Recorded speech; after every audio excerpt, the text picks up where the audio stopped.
More than 1 in 5, 22%, schoolgirls struggle to access basic period protection, according to research. A study of 2,500 parents of girls who menstruate, aged 8 to 18, found period poverty is the reality for many, who can't always provide for their children during their time of the month. As many as 34% say their daughter has left for school without the necessary supplies, while 14% have taken the day off to avoid any embarrassment. This equates to 108 hours of missed schooling for each child affected between the ages of 12 and 18. Of those who do make it to school, 19% rely on there being free items such as towels, pads, and tampons available. But 29% said their child's school is often without period protection. In addition to towels, pads, and tampons, 21% say they sometimes can't afford to buy toilet roll at home, and 44% said their daughters have often reported a lack of loo paper at school. The research was carried out by global hygiene and health company Essity, which is working alongside Tesco and Charity in Kind Direct on its Hygiene Poverty campaign, which will see essential hygiene products, including body forum period pads, donated to charities throughout the UK. Spokesperson for Essity, Gareth Lucy said, "Whilst many of us are feeling the pinch at the moment, most are still fortunate enough to afford everyday essential hygiene products. But for many, affording items like period products and toilet paper has become impossible." In Kind Direct has brought together some of the biggest hygiene product manufacturers in the world alongside Tesco, who together will donate over 1 million essential items to charity.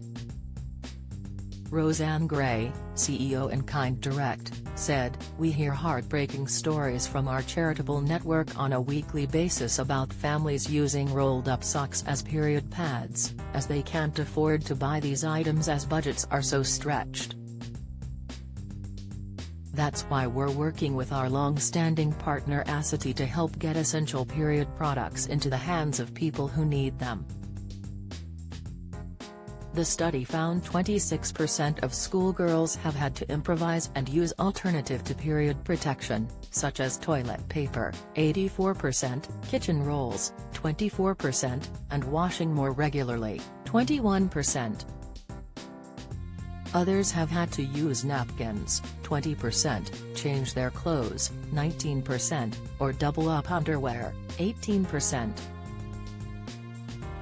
Of those parents who have found themselves unable to afford to buy period products, 45% have asked family and friends to help out, while 43% have endeavored to source what their child needs from a GP, hospital or place of work. And 43% have visited a food bank or local charity to get what they need. Only 73% of all parents polled say they can always provide pads and tampons for their child while they are on their period.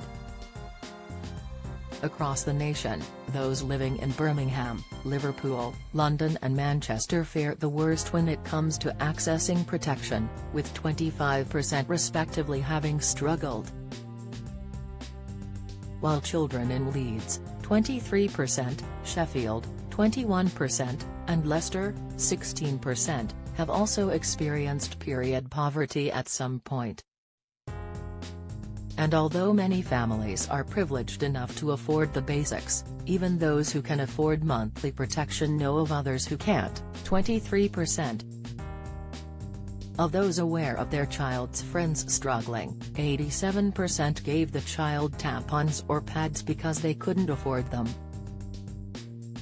while 42% spoke to the child's school to raise awareness of the situation. Gareth Lucy for Essity added, "It's unforgivable that in 2023 we have girls missing school and therefore missing out on critical education because they can't access the necessary protection during their period. We've been donating 1.2 meters pads per year since 2017, but the problem is getting worse and more needs to be done.